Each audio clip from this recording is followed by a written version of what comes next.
Hi guys, welcome back to our YouTube channel.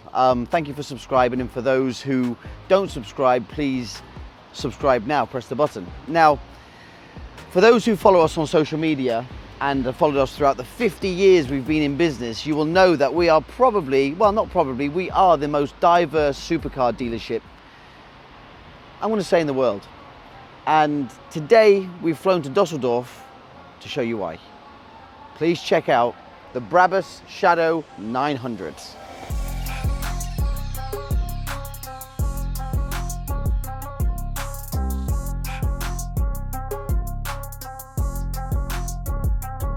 Hi Daniel, how are you doing? Nice to see you. No, thank you. Good to have you here. No, thank you for the invite. Thank you for the invite. So, what we're here for today is look around some cars, but this is really what I'm interested in. True. Well, so I went to the boat show in Southampton. I seen 2 of these. Perfect. And I thought, right, why am I not selling these to my clients? So you show me around, you explain to our viewers what makes this boat so special, what differences you've made from the standard boat, which is what you do with cars. Exactly. And let's show them how special it is. Now, first things first, can I get 2 bigger engines? Is that possible? No. These are smaller than what I thought they were going to be. Yeah, this is, well, let's jump on board. Yeah, let's go. I'll show you around, and guys, welcome to Bottrop on this beautiful summer day. Now, firstly, talk to me about the color. I like the color of this boat. Yeah. We introduced this color last year in January on the boat in Düsseldorf on the show. And we wanted to do something different. I mean, there's a lot of, let's say, standard boating colors. And we said, well, we need something that that's out there, that has this 1 second wow factor, like all of our other products do. And we said, well, let's go for this greenish gray, stealth green. That's what we called it.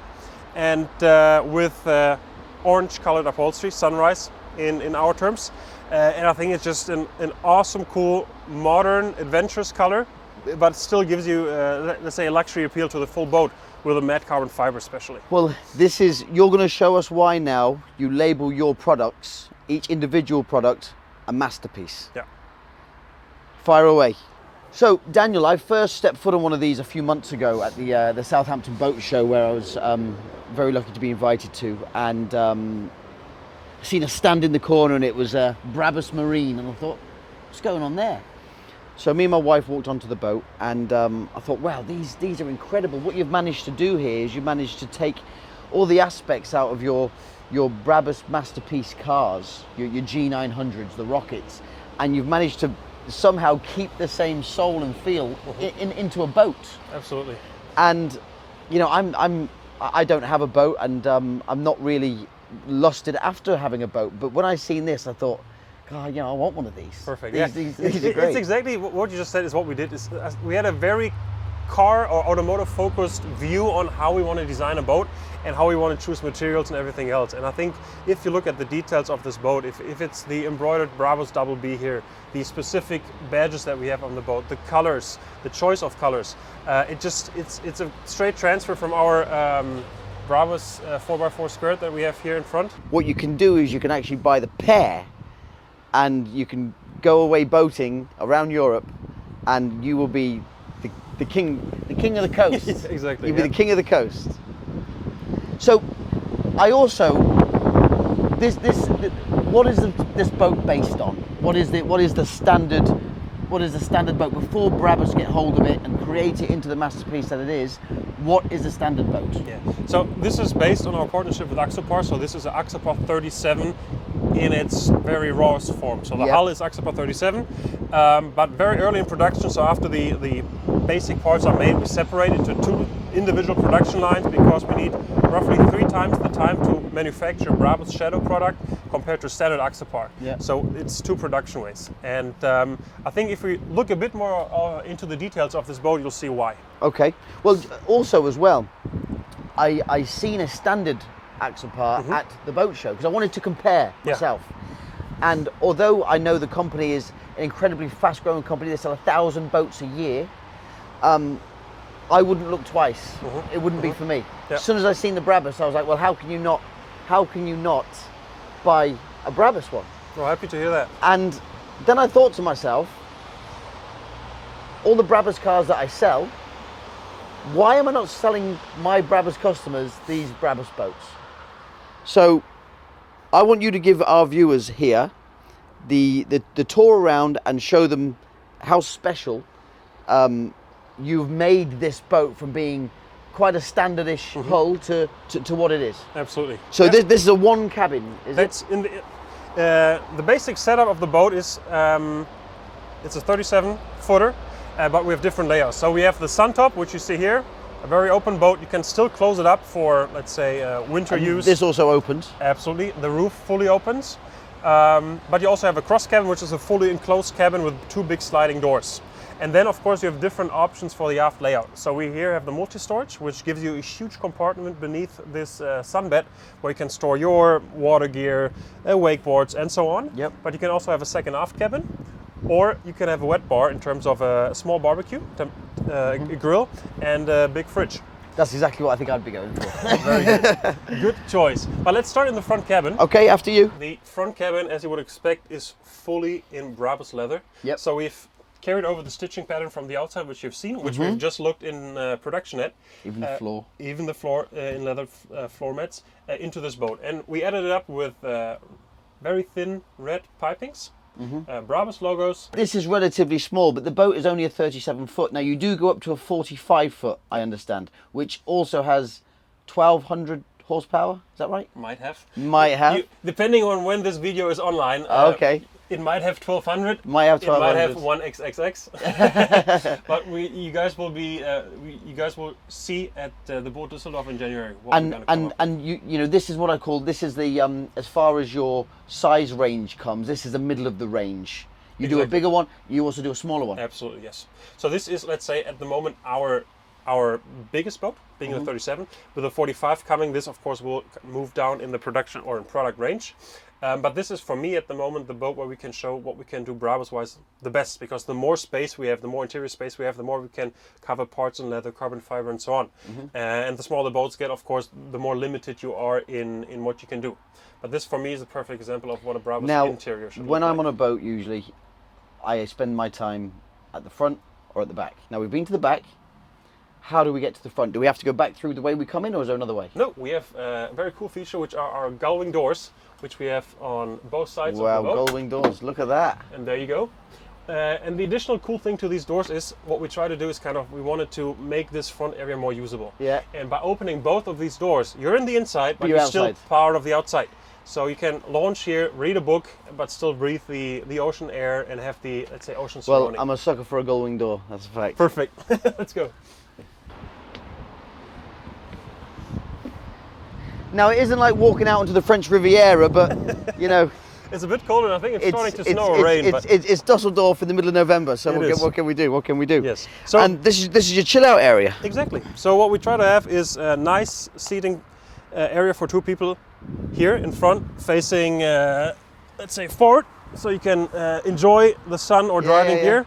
Or have somebody sit there if you're at anchor somewhere, so you can use this as a very big social area as well. I love how you've kept the light bar on the front of the boat, like you do with your Brabus G-wagons. It's you've kept all the traits of Brabus. You've kept it. You've kept the soul there and put it into a boat, which I think is fantastic. Exactly. I think you see a lot of design transfers, especially from the G to this boat. So it's a light bar, it's a carbon fiber parts, a lot of bits and pieces that we try to transfer and make this a Brabus boat. And you know, I think especially with the G-Wagon, it's a military looking vehicle, you know? And I think this boat, the way you've designed it, is a military looking boat. You know, it looks like it could go through a war. It has a very, I think, not only by the looks, but also by the technical features of the hull and everything else. This is a very technical boat, this has a very technical hull, a 3-stepped hull, so this boat grips to the water. Yeah. So I think for adventurous reuse, or just for your daily, let's say, cruise around the... But I mean, it's a fun boat. It's something you would water ski behind. You could wakeboard behind it. Like you say, you could have a barbecue and a fridge and all that kind of stuff. From the size and the usage of it, it's a perfect day boat. And so of course you can use the front cabin for overnights, but I think a lot of our customers use this boat. They have a house somewhere, they have the boat in the harbor, they come down, have a nice day trip, come back to the harbor and spend the rest of the day at their house. Exactly, it's a fun boat. It's a boat that, like, I have 3 kids, so it's, you know, I'd take my kids out and let them, just have a fun time. Just, you know, And it does. I've heard it. This is 50 odd knots, 55 I think knots. we're close to 60. 60 knots. Yeah, depending on spec and weight and fuel. Yeah. But you're up to 60 knots roughly. Wow. So it's a very, very fast and safe boat. Yeah, that's as quick as you want to go. It's fast enough on the water, honestly. But since you guys are here, and I think it would make sense to just give you the full Brabus experience, would you guys want to join me for a tour of the factory and show you all the details? I've wanted to come and have a tour of your factory for a very long time, so that would be a real treat. And since we're here, let's go. Let's do it. This is the first part of the shop floor where we start transforming, converting the cars. Yep. So a lot of body work is taking place here. So we will see, for example, I think this is a good example, the S-Class Maybach, which is completely stripped, especially from the interior, because exterior might be second. But if you look at the interior, the car is getting a full leather carpet, and everything at the moment is stripped out. So I think it's the bare, raw car at the moment. So when Mercedes supply you with the cars, they're as far as spec comes, they're sort of standard cars in regards to, you know, like I've just noticed the wheels on that G-Wagon. They're standard wheels. We don't even get G-Wagon 63s with those wheels. No. You know. So for us, in the end, depending on what we want to change, it doesn't matter how the car comes. No, because especially if you have a repaint, you have new reels and a new interior. This could have had red leather if the customer doesn't want it because he wants, I think it's dark blue with white stitching. In the end, it doesn't matter. And on a percentage, how many times will you receive a car, whether it be an S-Class Maybach or a G-Wagon or whatever it may be, that's supplied to you in a like obsidian black or whatever?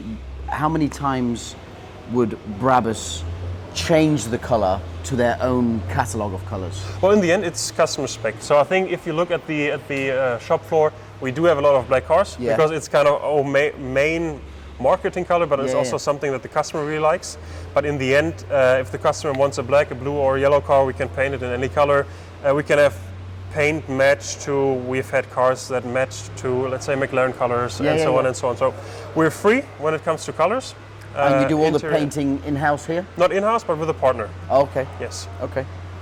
And, I mean, this is completely stripped in every single which way, and this will be completely different to how they, I mean, bearing in mind, this was a Maybach to start with. Exactly. So it was a very high quality of interior.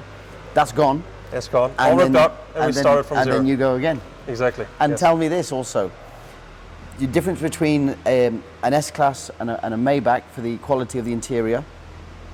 With your interior from Brabus, are you further again to what you get from Maybach? Is there more detail, there more quality, better product? In the end, I think the big differentiation that we have is that you have your one-off. More custom. It is all custom, exactly. So if the customer wants, as you see here, blue specific leather with white stitching, I don't know what the seats and everything else is going to look like on this interior, but in the end you have your one of one. Tell me, have you got anything crazy here? For sure, we can find something. Let's go. Come and show me something really crazy. This is quite cool. Is that like a matte brown or something? It looks like a matte chocolate brown. Yes. Wow, that's a brave color, isn't it? Well, you need to like it. Well. Yeah. Let's see what the interior looks like, because it looks quite interesting for me right now. Okay, it has a brown calipers, brown paint on the brown side. It continues here, so also you see full custom spec in terms of beige brown interior. So the brown matches the exterior colors, and then of course you have your Brabus specific stitching patterns here. And all the carpets are all hand stitched, and they're all exactly they're all in that pattern. So what you find here is it's very typical Brabus pattern, a shell pattern. Yep. And then we have this perforation here, and you very likely have brown leather in the background. Yeah. It doesn't. The contrast is too small here, but we've had this, for example, with orange leather in the background.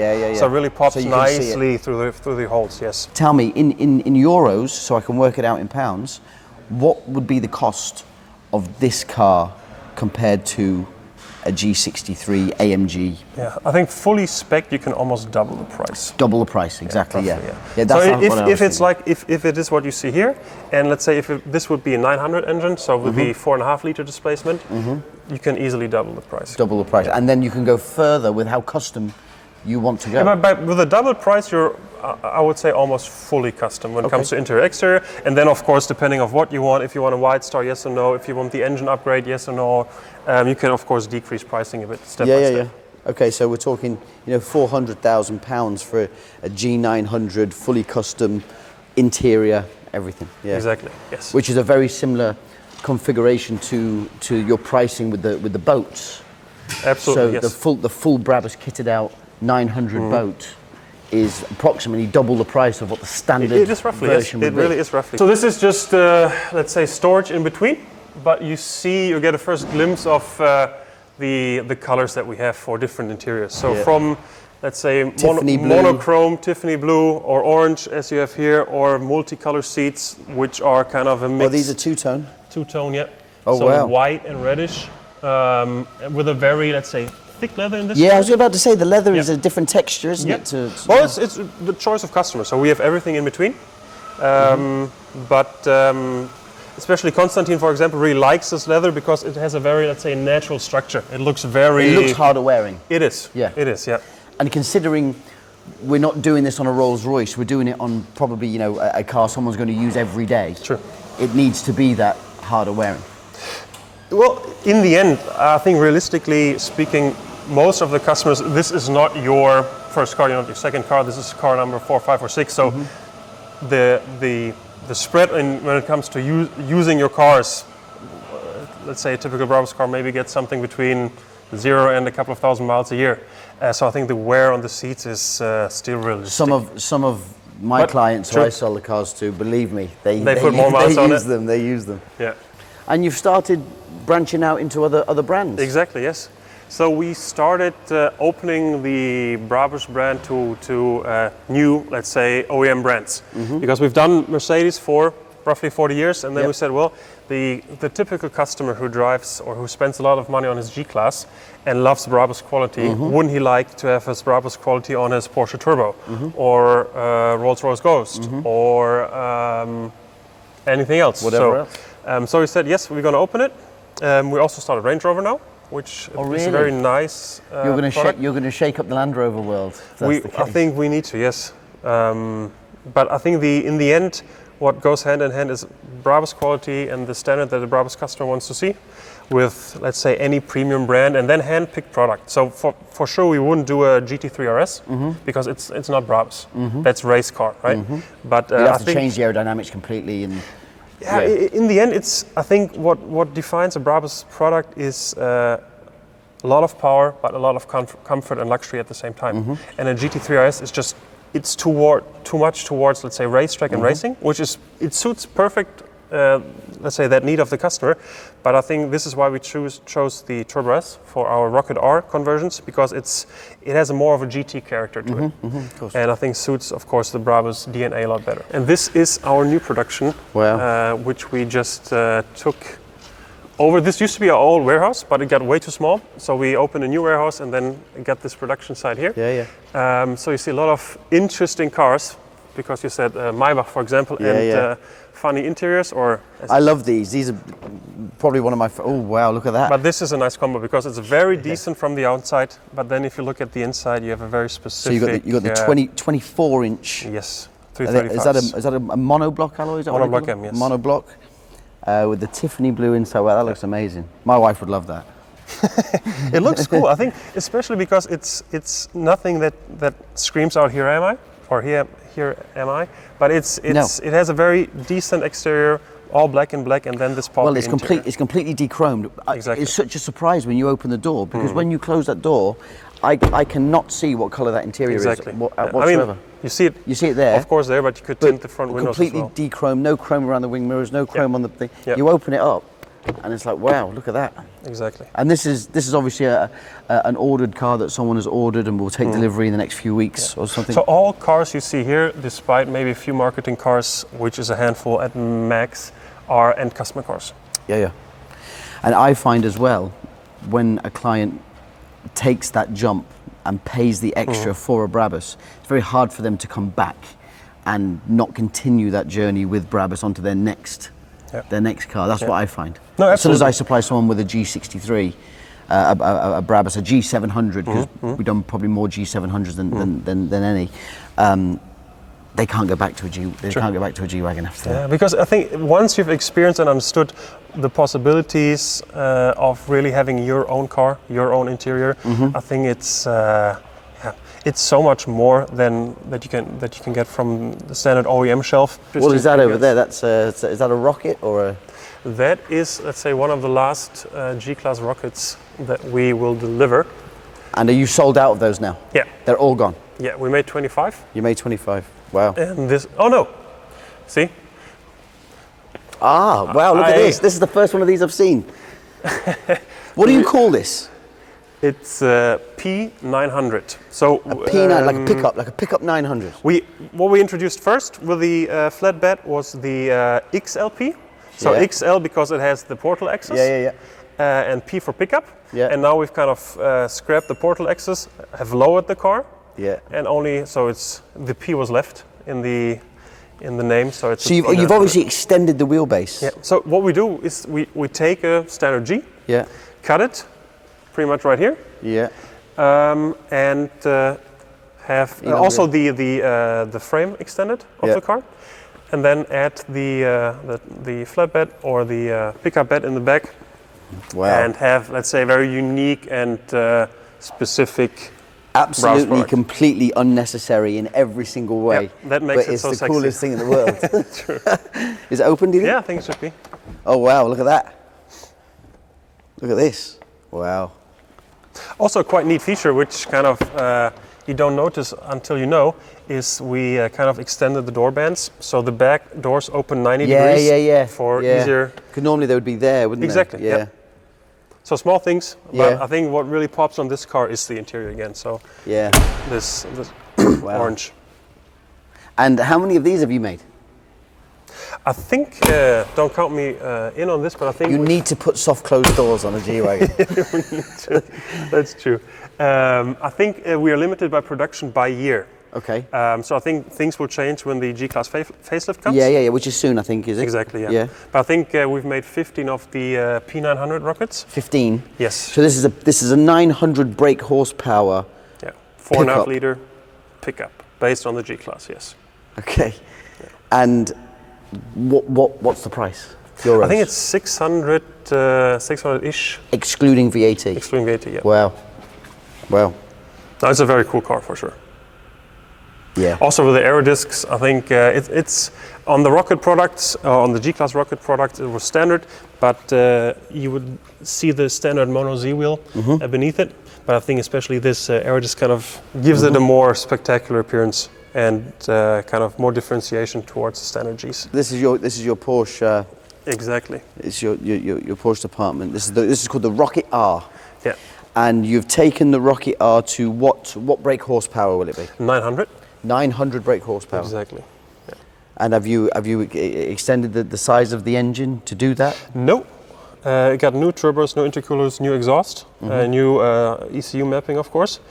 But I think what's interesting to know about this car is the only parts that remain from the original car is the hood, doors. Oh, new doors? No, doors stay. Oh, doors stay. But everything else is remodeled by us. Yeah, so I love the front wings. This is fully carbon fiber. Yeah. New parts, the completely new front. Yeah. Of course, new wheels. We don't have them mounted here. Every car has a custom interior. This customer, for example, chose the panoramic roof, but the carbon fiber roof would be, let's say, standard in this configuration. This is cool. This is nice. No, it's functional. So this really helps, let's say, take out air from the wheels. The back, you have a. We've deleted. Is this a spoiler delete the active car? spoiler? Yeah. All the cars have the deleted active spoiler. Okay. And we added a big, well, in German it's called Bürzel. So it's kind of like a ducktail. Ducktail. Oh, yeah, right. Yeah. That's a ducktail. Exactly. And we've also optimized the full aero of the car to kind of cope with the ducktail. And what would be the because obviously the standard car is very impressive from Porsche. It's like 2.6 seconds, I think, 0 to 60. What would this be? You know? I think we're a bit quicker in 0 to 60, but in the end you kind of need to get the power to the ground. I think more impressive is the 100 to 200 time, which is somewhere around 7 point...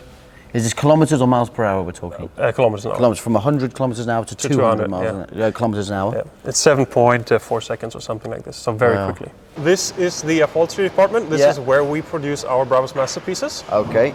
And I'm happy to show you guys a bit around. So what makes a Brabus interior when it comes to cars, but also to boats. Yes. So I think it makes sense to kind of... Are they both made in the same place? Both made here. Oh, okay. Exactly. Yeah, yes. So what you see here is, well, different leather types on the one hand. So this is something that you might know, very smooth. Yeah, it's like a Napa. Yeah, Napa leather, very close to that. And this is, let's say, the other leather type that you've seen, very deeply structured. Yeah. It's a choice of taste in the end, what the customer wants, but we can have everything in between. So this is something, actually, when you see this, something that's a bit in between. Yeah. But, yeah. And of course you see the first ideas of stitching patterns. So we have this shell pattern, which is very typical for Brabus product, but also things like this, which we've used in a lot of cars. Yeah, I've seen this pattern quite a lot. Yeah, so this is our stitching machines. And look at this, the stitching machines kind of define the patterns, or they stitch the patterns that we engineer. Yeah. And these things used to be done on a hand sewing machine. Yeah. But of course you cannot get the consistency and just the quality standard that you want to it. And of course people will go crazy if they do this for a week.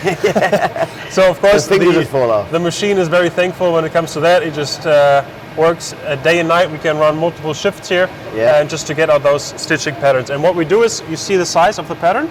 Depending on how we use the pattern or the stitching field itself, we define it in size. So if it's for a door panel, we can make it smaller. If it's for a seat, of course, we need a larger one. And then of course, this is, for example, a typical, we call it triangle. So it's little triangles, so it's stitched across this way, and then just kind of cut. And this is actually something that goes into the boats. All right, okay. So this is for a boat, this one? This is for Shadow 900 at the moment, exactly. We've had different patterns throughout the time. We've had a standard, let's say, Carl pattern. Then we've moved to a kind of little waves, which looked like the Carl pattern, but just took triple the time in production. We never thought about it, but because the stitching machine always had to do the turns, and the turns take time, right? This looks more complex, but it's simpler to stitch because you just go straight lines, right? As soon as you start this, and this is why this is quite complex, this you can do in one take, then you stop. You need to move. You do this in one take, then you stop, then you move. So this is very complex and time consuming. Things like this as well. So the easiest way if you can just cross-stitch, fix something out with cross-stitching. Exactly, And this is then when it comes to the quilting. So we have the big stitching, and then of course you can add color in terms of like the orange thread that we have here. That kind of I need to see where the laser lights are. Kind of add those squares in there. I see it. And then you can, let's say, even top this and add a third way of manufacturing, and then you can start. These are for the doors. No, and the seats as well. Whatever you want. But this is the perforation that I talked about. And the interesting thing about it is the size of the holes is even different. So we have different size of needles. So you see, it first stitched the small ones. Now it's doing the bigger holes. So you even have a three-dimensional shape in the holes, which make it look very special, I think. Wow. So interesting. So see, this stitching pattern then would move on the big machines. Then you would have the division of the parts. Let's say this is again the typical shell pattern, and then you can have it underlaid with a defined color. So you have this very three-dimensional. So if you would have, I imagine someone would have either maybe black or white. Exactly. So up to here, it's, let's say, all pre-production, and then it goes into the next steps, which is assembling the seats and cutting things to shape. This is raw skins. So depending on the material you want to have, again, if we don't have your color on stock, we can have anything colored in the color you want it. So if typical thing is your wife brings her handbag and it's color XY, we can have the same color for That's the car good. interior, for example. That's good. It's a good selling point as well. And this is the finished product. This is one of the finished products. Yes, it's can we call it Tiffany blue seats? And and Constantine's signature goes on the plaque. This will be glued in here. So this is the carrier. Yep. And the masterpiece plugs or plaques will be glued into there, exactly, yeah. And you always, again, have the shell pattern, the perforation, and a contrast color beneath it. But again, if it's a dark contrast color, of course, you don't really recognize it that well. But we might see in the production if we have some more contrasty colors. And this is where the interior parts will be assembled. So seats, I think a good example here, for example. And this is... Does the same team with the same person 1 minute do the assembly of a seat for a car, and then the same person also do the assembly of a boat? Yeah. Or do you have two different teams? Boat assembly is factory close, or close to factory. Just to have, because you always need to rework things at some point, so it makes sense to have this close to factory. This is only car related when it comes to final completion of the seats, because again, also close to factory, we have the cars stripped over there in Werk 1, as we say, so company part 1. And of course you have short deliveries. It wouldn't make sense to kind of assemble the boat seats here, send them to the factory. If there's a problem, they send them back. Exactly. If there's small things that need to be adjusted, you want to have it close to factory. Yeah. I think interesting to see here how standard part is covered also in white leather. So this might be part of the car that we just saw, the seats. Yeah. And you see that's being heated up at the minute, so it sticks to the frame. So you add the glue. Yeah. And then it's being heating up. The heat activates the glue, and then you kind of need to smoothen it out to just take out all crests and little offsets you might have. And then at some point it looks perfect, just like that. So as you see, in the end, there's a total of, I think, 14 working stations for assembling the interiors in detail. Yeah. And then you have the pre-production parts, which it's the stitching patterns or the stitching fields that are being produced here. And then, have the final products for QS inspection here, and then it goes over to... And you say it's 8 weeks? Roughly, yeah. Depending on the complexity you want. Yeah. But something in between there, yes.